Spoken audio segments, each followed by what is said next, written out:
Morning, everyone. It's day 2 in the morning of our cross-country trip. The biking and stretching last night did exactly what I was hoping. It definitely made my sleeping less stiff, more comfortable, and it set me up for a good start to today's trip.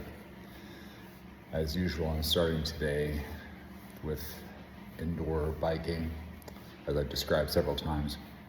Not high pressure, just enough to get motion in my joints. It takes quite a while to loosen up. So I'm doing that part right now. And then I will do a pretty thorough stretching program.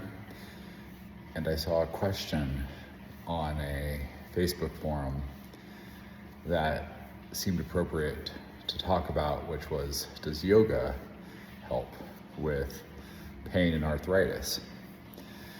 And the answer to that is absolutely yes. But there's a little bit of context and limitation, I should say.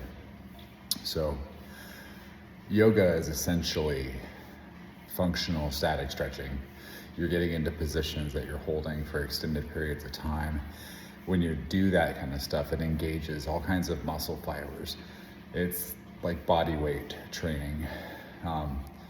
When you do wall squats and you sit against a wall, you're not holding weight, but your quadriceps, eventually, every muscle starts turning on as the weight of your body starts to wear out muscles that you usually use, and it moves on to the next group of muscles. And so yoga can be extremely helpful for arthritis and pain because you're strengthening a lot of muscles that you don't usually have powered up through traditional workouts. And if you don't work out at all, it's a great choice. In addition to that, it's somewhat of a meditative process. And the meditative process by itself is another really important aspect to pain management, in my opinion. To a degree, you have to have the right mindset. If you're focused on how you feel, it just gets worse. You got to distract yourself and get your thoughts away from it. And meditation is already a widely studied method for helping with emotional issues, a variety of emotional issues, and easily translates into physical manifestation of pain and things like that. The only caveat that I would add to that is yoga has a lot of moves that for people that have joint issues and pain may not be the best to get into. There's some that really require a lot of deep over bending and flexibility that a lot of people with joint damage, like myself and probably you guys, don't have. So modified movements are what's going to work best. Things that don't overstress the bending of joints, but still allow you to get some of that muscle activation and stretching all in one bucket. So yeah, yoga can be hugely beneficial for a variety of reasons. I would say that my morning stretching routine that I mentioned has some parts that are yoga based. Absolutely has yoga base to it. I mean, I use yoga mats, as you saw in some photos. I use a yoga block to help with some of my stretches. I do it every day without fail. I'm gonna do it this morning before our drive, and it's gonna help tremendously for the rest of the day.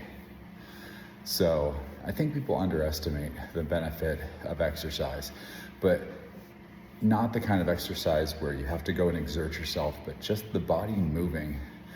You need movement to keep lubrication through your joints. Knees, for example, they're an enclosed system. There's an encapsulation of the knee joint. And so synovial fluid and other agents can kind of get trapped in joints like that. And that can cause pain, stiffness. When you get movement like biking and other activities for a proper period of time, you kind of release that trapped fluid if there's excess and things of that nature, which can ultimately give you more movement and less pain. So if you don't already do it and you're suffering through a lot of this stuff, I highly suggest starting your day off with some type of non-impactful movement. My go-to of choice, as I've mentioned, the stationary indoor bike, which I think is amazing. You could lightly walk. Walk is pretty low impact on the knees, so you can walk for a little bit to warm up, get that movement that you need. So if you don't have terrible alignment issues, ellipticals and tools like that can be helpful and non-impactful on the knees, because I have such severe malalignment of my knee joints in particular. The elliptical's motion is too restrictive, and it kind of bends my knee just to the point where it puts my kneecaps just lateral enough to make it feel unwell. So choose the right tool, I guess, is the answer to that. Choose the right tool and test it out for yourself to see which one helps the most. And at some point on our travels today, I'll do multiple breaks, multiple stretch sessions. Again, I'll be using the ice machine. I'll be using the massage tool that I have, and it's gonna work out really well.